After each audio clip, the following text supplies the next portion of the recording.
we think that designating them was important because, as both you and I know, there are individuals, including living in our home state, who are in cahoots with some of these gangs. And we can talk broader about the Haiti problem because it's something I feel very passionately about. But on the point you're trying to touch on, and let's be frank here, we are concerned that humanitarian groups, in order to distribute humanitarian aid, are often charged, for lack of a better term, tolls. You got to pay the money to let them go. Will that make them subject to sanctions because they paid somebody money to let them go through? That is not the intent of these sanctions, and we don't intend to punish them.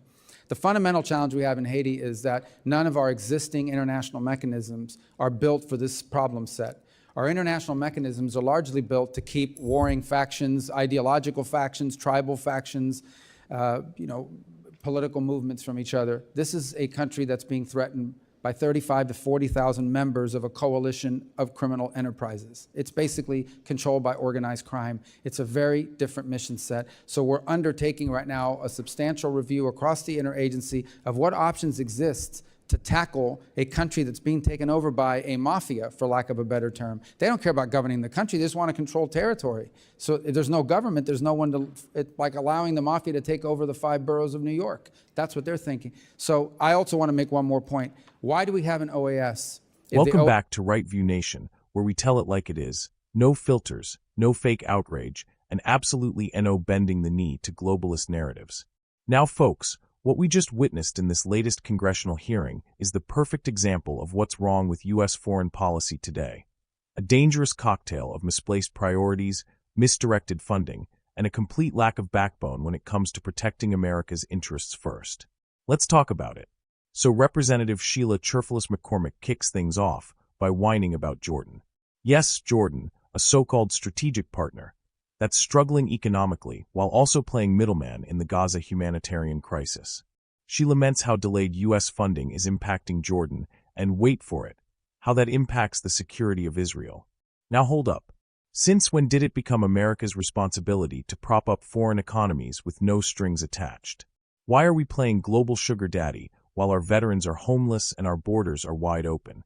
But Rubio, to his credit, claps back with clarity. He points out that Jordan was never completely cut off. The delays came from specific program bottlenecks, mostly in water and diesel projects, which are now finally being resolved. But let's not kid ourselves. The fact that we even need to give Jordan millions in the first place is absurd. Let me say this clearly. A strong America doesn't beg to keep foreign friends. If your partnership relies on our wallet, it's not a partnership, it's welfare. Then we pivot to the Haiti debacle. And oh boy, here comes the liberal hand-wringing. Representative McCormick shows concern, not for the thousands of Haitian people terrorized by violent gangs, but for the humanitarian aid groups who might get caught in the crosshairs of gang sanctions. Now let's get something straight. The gangs in Haiti aren't just thugs. These are militarized mobs holding an entire country hostage. You know what Rubio calls it? A mafia takeover. And he's dead right. These aren't rebel groups or political actors. They're full-blown cartel-style warlords. Rubio lays it out. 35,000 to 40,000 criminals now control most of Haiti. And what does the UN do? What about the Organization of American States? Nothing. Zip. Nada. The OAS sits on its hands while a mafia takes over a country right in our own hemisphere. Folks, imagine if MS-13 took over New York and the government said, "We'll write a stern letter and maybe send in a few consultants." That's what's happening. And Rubio's right again. If we don't challenge these weak international institutions to act, why the hell are we funding them? Let's talk about the mission Rubio mentions. Joan yields. Chair recognizes Ms. Cherfilus-McCormick. Thank you, Mr. Chairman, and thank you, Secretary Rubio, for being here. My question is about Jordan. Jordan's a close U.S. partner and continues to struggle with economic challenges and lingering extremist threats. Furthermore, the global assistance freeze continues to have a negative impact on Jordan, despite the administration's granting several waivers for military assistance, as millions of dollars for economic assistance remain suspended. This not only impacts Jordan, but also the security of Israel. A weakened Jordan means a weakened Israel. Jordan has also been a leader in getting humanitarian aid to Gaza. What is the status of U.S. economic assistance to Jordan, including the already congressionally appropriated funds? When it comes to Jordan, the remaining issues in the economic space for them, because they were initially exempted from even the freeze, and there was, however, a holdup on a number of programs involving water, particularly desal. And we have approved those. There were 2 that were somehow not moving through the system. Those have now been approved. And I think very shortly, if not this week, early part of next week, we should see that program flowing. We've been in close touch with the Jordanians on it. It's been a source of frustration for them and frankly for me. But ultimately, we're going to get all those programs online if they're not online already. Thank you. I want to shift over to the Western Hemisphere. As Senator, we worked together several times, and I thank you for visiting the island of Hispaniola, specifically Haiti and Dominican Republic, within the first moments of being in your position. The recent designation of Haitian gangs as foreign terrorist organization, it sends a clear signal that what their actions are unacceptable and we won't be approving of them. But I have some concerns, and we sent a letter over with Ranking Member Meeks about making sure that it's actually punishing the gangs and not punishing the people. Specifically, we want to make sure that the humanitarian aid that's needed for Haiti actually gets into Haiti. Have you had any kind of steps you're taking to mitigate that? Yes. So we think that designating them was important because, as both you and I know, there are individuals, including living in our home state, who are in cahoots with some of these gangs. And we can talk broader about the Haiti problem because it's something I feel very passionately about, but on the point you're trying to touch on, and let's be frank here, we are concerned that humanitarian groups, in order to distribute humanitarian aid, are often charged, for lack of a better term, tolls. You got to pay the money to let them go. Will that make them subject to sanctions because they paid somebody money to let them go through? That is not the intent of these sanctions, and we don't intend to punish them. The fundamental challenge we have in Haiti is that none of our existing international mechanisms are built for this problem set.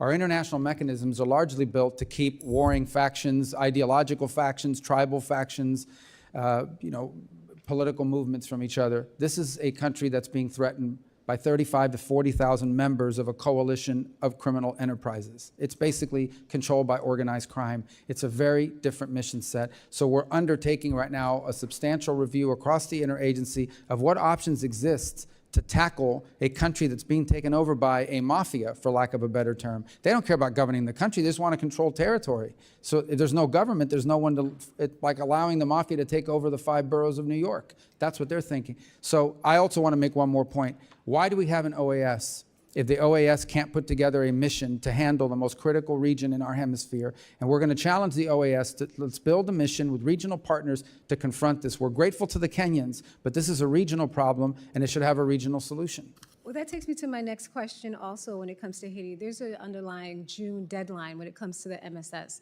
Could you please tell us any way you're trying to handle that? Yeah, we're going to continue to be supportive of that mission for 2 reasons. Number one, because it's the only mission.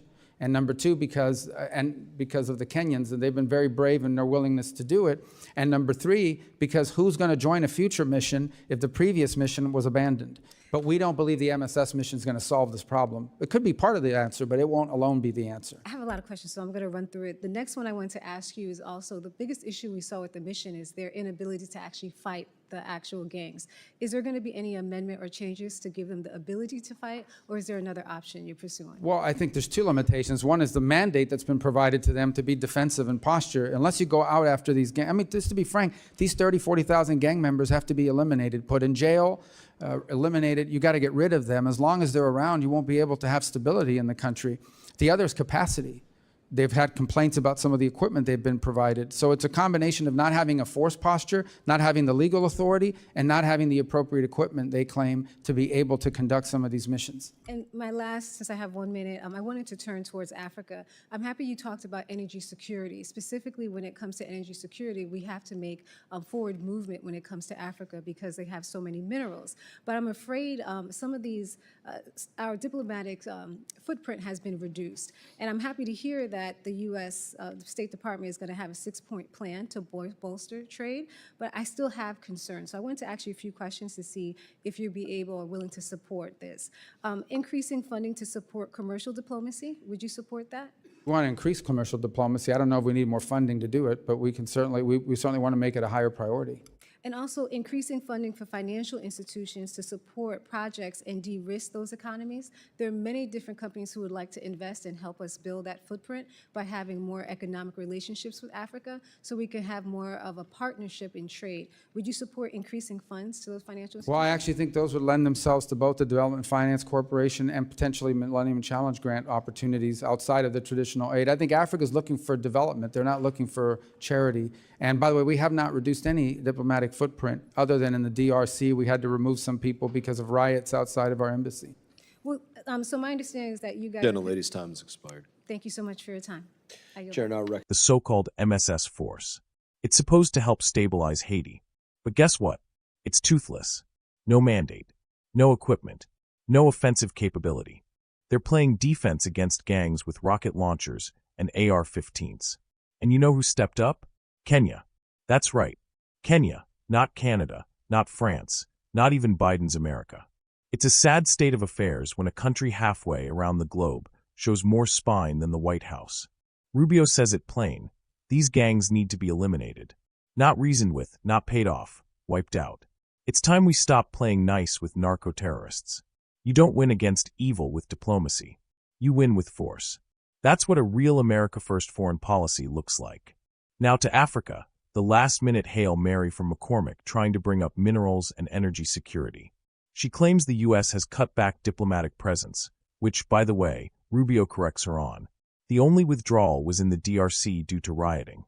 But here's the kicker. She wants more money to help companies invest in African minerals, more taxpayer funding for commercial diplomacy, and more U.S. cash in unstable economies. Sounds like another boondoggle in the making. Rubio, at least, injects a dose of sanity. He says Africa needs development, not charity. And he's right. They want partners, not handouts, something the left constantly gets wrong. It's not about throwing dollars at Africa. It's about ensuring U.S. companies can invest without being shaken down by corrupt regimes. Here's the bottom line, patriots. We need to stop pretending every crisis on Earth is our responsibility. Our cities are crumbling, our border is a war zone, and our economy is being strangled by Bidenflation. Yet we're out here discussing diesel contracts in Jordan and military missions in Haiti like we're the world's babysitter. It's not isolationism, it's prioritization. If we can't even protect our own streets, what business do we have saving others? Rubio hit some solid points in this hearing, but let's be clear. Even he's operating in a system rigged by globalist inertia and congressional dysfunction. We need warriors, not bureaucrats.